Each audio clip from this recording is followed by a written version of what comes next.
Wait, you're doing stuff for the innkeeper so I can stay here?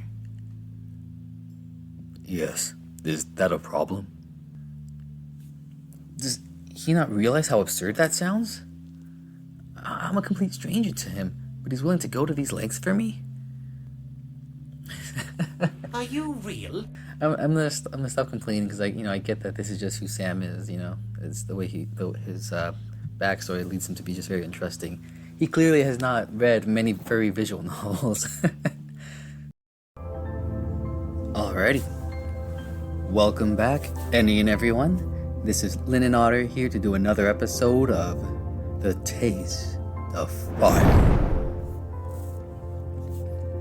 And I've actually gotten Legend of Zelda Tears of the Kingdom, so this Zelda sounding music is extra nice to my ears. But we just got saved and hopefully probably about to get chewed out. Valos doesn't give pursuit because we were foolish enough to try and leave him to leave our dragon guardian savior person and ran right back into trouble, but thankfully he's kind enough to come back for us, Beauty and the Beast style. He turns and rushes over to my side. His eyes are full of concern mixed with anger. Why did you leave the camp? I am unable to respond. Blackness is beginning to creep into the edges of my vision. Sam? Sam! Snake? Snake! Every time that happens, every time a character fades, passes out with somebody crying out their name, it's like, Snake? Snake! Oh. Well, let me check something first. Make sure OBS is recording. Okay, cool. I'm so paranoid ever since that one time it wasn't recording the audio. Like, my goodness.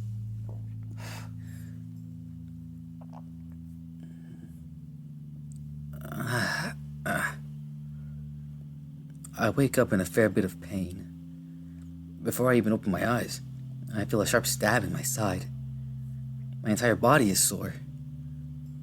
It's as if I was rolled down a hill, carried by an avalanche of sharp rocks. My eyes flutter open, and I stare up at an unfamiliar ceiling. Where am I?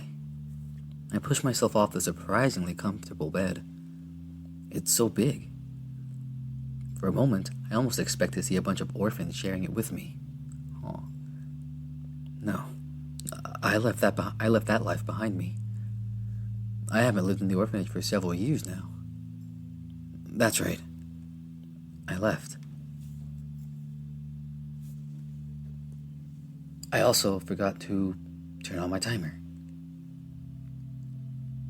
Ah, the good old days.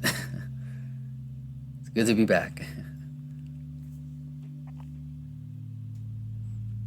My memories come back to me in a slow trickle.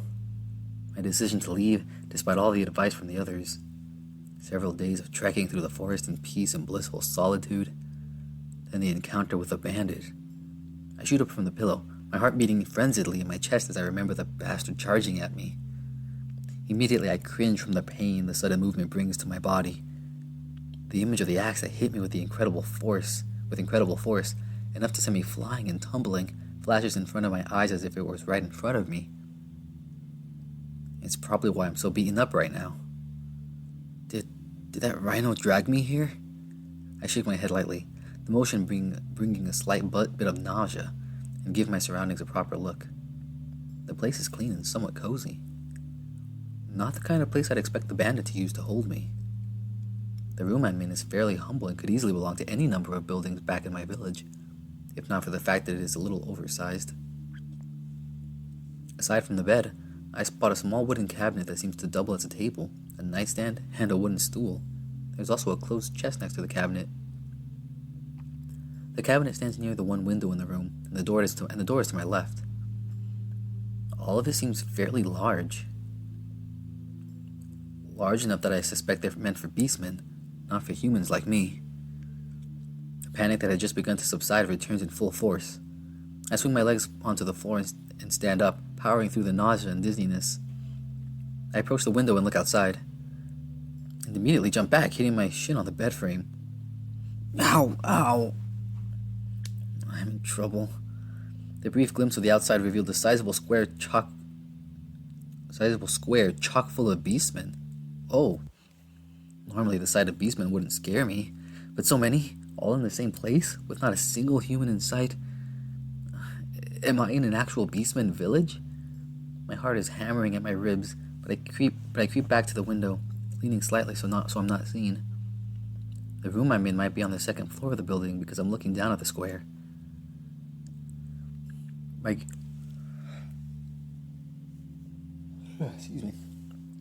gaze sweeps from left to right, taking everything in, confirming my suspicions. Not a single human. The square is surrounded by several buildings, one of which almost directly opposite this one seems to house a forge. A large, sinewy bull is hammering at something. More beastmen are milling about, some standing and chatting, others hurrying somewhere. A couple of traders are peddling their wares from their carts. All in all, a fairly typical view of any settlement. Except they're all beastmen, and I'm a human. The only one around, it seems. And that means that I'm effectively dead. How did I even get here? I glance at the door, looking for a lock. I only see a simple latch, and it's unhooked. Why am I here? He doesn't have deja vu, does he? I'd expect him to have remembered. Oh, what is the last thing I remember? The rhino struck me with the handle of his axe. Luckily, it wasn't the sharp edge, and I fell to the ground. Something happened, and he was wounded. Wait. Valos! The dragon got there just in time to save me, didn't he? Was he the one who brought me here? But why would he do that? I had already told him that I'd be killed in a place like this. Human and beastmen rarely get along, and near the borders especially, clashes and raids are constant. My village was far enough out of the way that we never got attacked, and several beastmen lived peacefully there, but I've heard plenty of stories. Stories of settlements razed to the ground, inhabitants slaughtered or enslaved on either side, which means that the locals would have no love for my kind. At best, if they didn't kill me, they'd keep me as a thrall. Is that what is happening to me right now? Did I end up a slave in some beastmen village? I tremble slightly as I sit back down on the bed, which is when I notice that I've actually been bandaged. Huh. I was so rattled I didn't even realize until now. The bandages were wrapped around my torso and my head, as well as my right arm. The flesh underneath feels very tender, although I don't see any redness anywhere. Does that mean I wasn't bleeding? Or that it's been long enough since that it stopped? I glance at the door again, then rise and walk up to it. Putting my ear to the wooden surface, I try to listen. There are several voices, although they are muffled by distance. Downstairs, maybe? I can't make out what they're saying, but they sound gruff and guttural. Taking a step back, I look around again. Judging from the look of this place, this could be a bedroom in someone's home, or maybe a room in an inn somewhere. If I'm a prisoner, I'd expect to be somewhere in a dungeon. I've never seen one, but I imagine to be damp and cold and slimy. Not at all like this. But that doesn't do all that much to reassure me. I feel like I'm in danger. No, I am in danger. Tentatively, I touch the door, and even more hesitantly pull on the handle. To my shock, it opens slightly. Should I try to sneak out while I can? I gulp and scan the room, then step to the chest. My clothes are inside, cleaned and mended. That gives me pause. Would they really go through this much trouble for a prisoner? No, you fool. Besides, the door's unlocked. I mean, come on, I don't know. Sam, come on now. Okay, let's try to put ourselves in his shoes. We know the history and, the riskiness of beastmen and such, but, I'm bandaged, I've got my clothes neat, and the door is unlocked. The thing is, even if I did think this place was dangerous, with a village outside, with a village full of beastmen, I mean, this is a bad idea. Like, I'm in no condition to escape. I'm in no condition to try and run and fight anybody. So there's no real reason for me to try and leave anyway, even if it was dangerous. I mean, I should just stay put. Try to rest as much as I can. Like, that makes the most sense. Even if Sam was afraid. Come on now. Come on now. I'm unclear on a lot of what is going on, so maybe trying to sneak out of here right now might not be the best idea.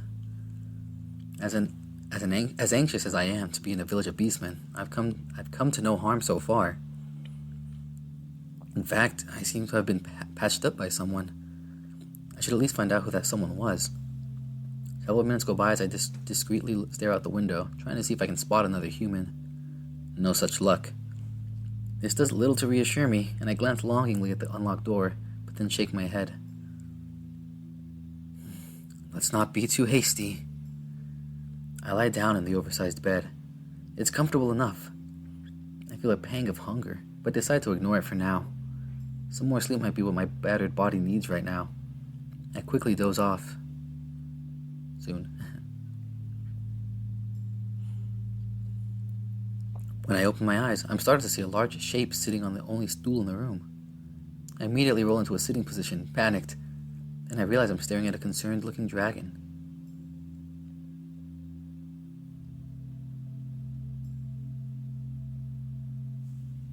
Sam? Sam? Oh, you're awake. Good. How are you feeling?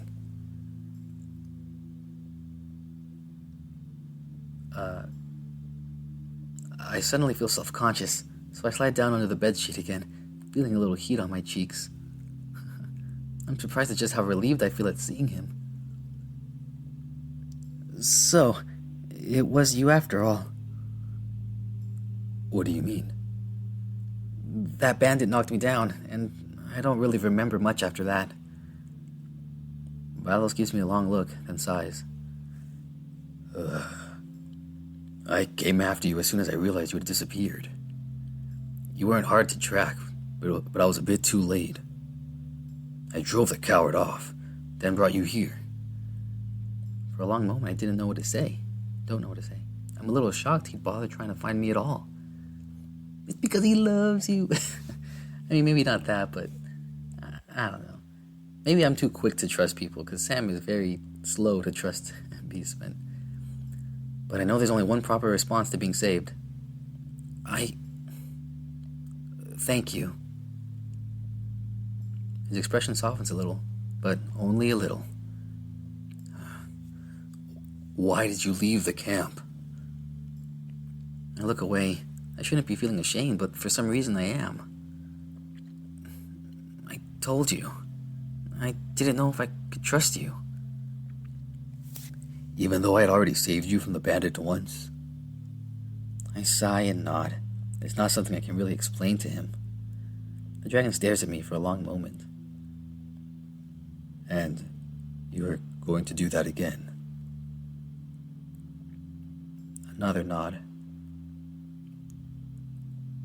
It was not from you this time, though. I didn't know who brought me here. Speaking of which, why would you bring me to a beastman village? It's a wonder that I'm still alive. I made sure nobody would harm you.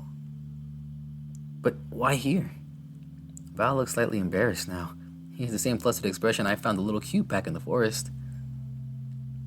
Since I had no idea where the nearest human settlement was, I figured it would be easier to bring you here. You were in pretty rough shape. In a pretty rough shape. Seriously? I still can't believe you traveled to a whole other country without a map or any idea where you were going. I didn't think things through, I suppose. I let out a somewhat bitter laugh. We have that in common, it seems. What do you mean? Clearly, I overestimated my ability to survive the danger of this journey. If you'd not interfered, I don't even want to think about what that bastard would have done with me. But I still don't understand why you bothered. Valos looks confused at that. Was I not supposed to help? It's not like you know me. I don't need to know someone to help them when they're in trouble. He looks so sincere when he says that, but I'm just not used to that kind of kindness. Which is why I find it so hard to believe that there was no ulterior motive. Alright, so you thought it was your duty or something. Why are you still around? Val now narrows his eyes at me, looking grumpy. You were certainly very eager to get rid of me. I furrow my brows, not having expected that kind of response. I'm just curious. For one thing, I mean to make sure that you are properly taken care of and allowed to safely leave when you can. I did go through the trouble of saving you twice, after all. Aside from that, being here allows me to get my bearings and decide where I'll go next. I see. So it's mostly just a matter of convenience. He gets the information he needs while keeping an eye on me, for whatever reason. He's being nice. My goodness, Sam. His interest in my continued well-being still seems odd, but I'll take it, for now. I don't want to be left all alone with all these beastmen I don't know. I have no choice but to trust in him until I'm able to leave. So why not? There's an awkward silence. It's obvious neither of us knows what to say next. I finally decide that I should thank him again. Properly this time. Wouldn't want to keep him grumpy. I don't want to seem ungrateful. You really have helped me a lot, and I will not forget that. Is there anything I can do to return the favor? Val regards me curiously, then shakes his head. Just get more rest. The innkeeper said you weren't hurt that badly, but you may have suffered a concussion. I rub my bandaged head. What Valos said seems likely. There is that slight nausea every time I get up or walk around. Hold on a second, I need some more water. Oh gosh.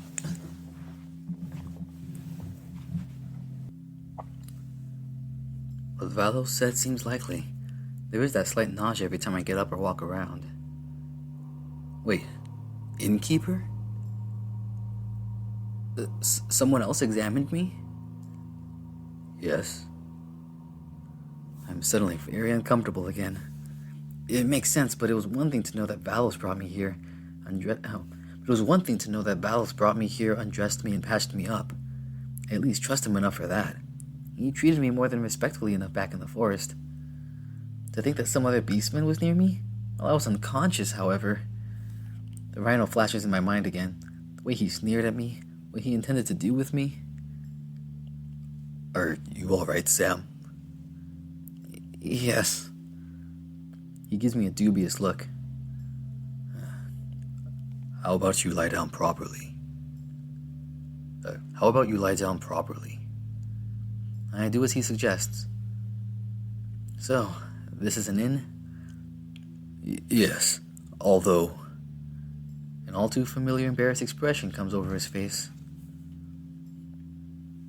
I didn't exactly have the gold to pay for lodging, so I'll be running some errands for Herschel until the debt is paid. Wait, you're doing stuff for the innkeeper so I can stay here? Yes. Is that a problem? I blink at him, incredulous. Does he not realize how absurd that sounds? I'm a complete stranger to him, but he's willing to go to these lengths for me? Are you real? I'm gonna stop complaining because I get that this is just who Sam is. It's the way his backstory leads him to be just very interesting. He clearly has not read many very visual novels, so I get it, Sam. I get it. Are you real? What is that supposed to mean?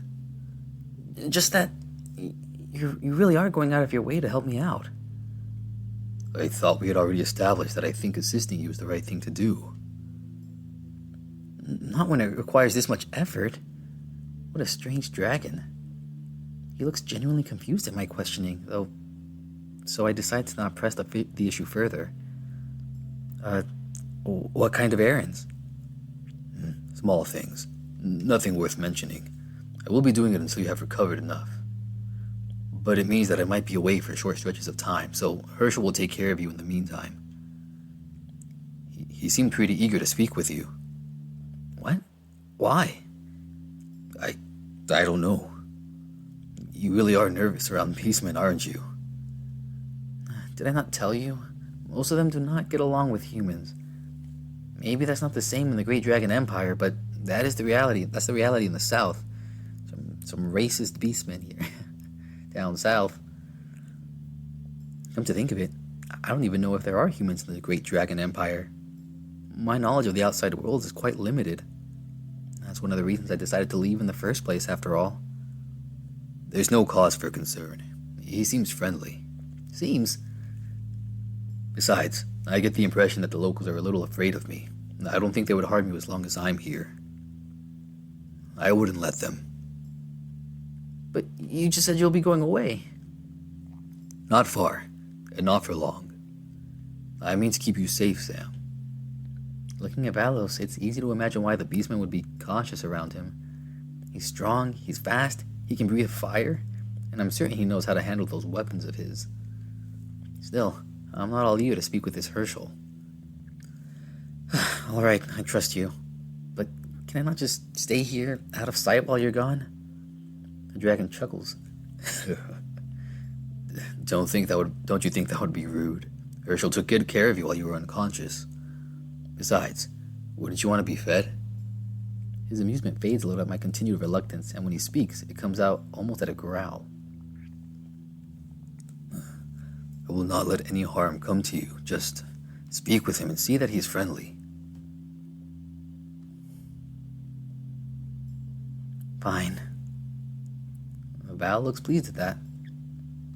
So, you're paying off a debt for 2 rooms?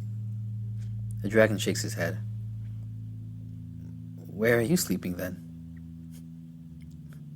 Valos points to a rolled up bedroll in the corner of the room that I somehow managed to completely overlook earlier. I didn't want to get a second room, since that would just mean I'd have to run even more errands. And I want to move on from this place sooner rather than later. That makes sense. Listen, I am really sorry you have to go all through this. I am really sorry you have to go through all this trouble because of me. Don't apologize. I'm glad I happened to be nearby when you were attacked. Yeah, despite everything, so am I. Very much so. I'll go and tell Herschel you're awake. I just nod as the dragon squeezes through the door. Despite being larger than normal, it's still not quite large enough for him, and closes it behind him. I take a moment to compose myself. Valos sure is a strange one. Despite so many stories being about wandering knights full of honor and valor, I've long since come to believe that it was all just hogwash. My life in my home village of Alnwick wasn't all that bad, but I still had to carve out a place for myself. Even before I was old enough to leave the orphanage, I saw the way kids would use any means possible to ensure their position in the pack. I did it too. So tales like that lost their appeal very quickly. It just never seemed like something that could be real. The smallest part of me that clung to them was quickly crushed when that bandit appeared on the road, attacking me for no other reason than me being there. Easy prey. But Valos, if I had seen him just passing through Alnwick, I would have easily believed he could be one of those knights. He has a demeanor, certainly. Even so, I can't bring myself to just believe he's doing all this purely out of the goodness of his heart. Although a part of me wants to. I wish I had seen more dragons before, so I had any idea of what they're like. Are they all like Valos? Or is he an exception? Could that be why he crossed the border into the south? My musings are interrupted by a knock on the door, and by my timer about to go off, but I want to pause it because I kind of want to stop. Oh, he's missing a horn. Valos steps into the room again, followed by a fairly large ox beastman. I shrink away a little, immediately put on edge by his stature. Oh, well, we'll have to be introduced to this guy next time on The Taste of Fire. Interesting enough. Yep, earning Sam's trust is going to be a little bit of an uphill battle for Valos, but I have a sneaking suspicion that he will succeed. But anywho, thank you guys for watching. Hope you were entertained. Hope you liked it. And feel free to subscribe, like, and all that doohickey stuff. Feel free to check out some of the other videos that should be appearing on the screen in a little bit. And again, trying to be back in greater force. So keep an eye out for some more videos coming up. Thanks again. Till next time. Take care.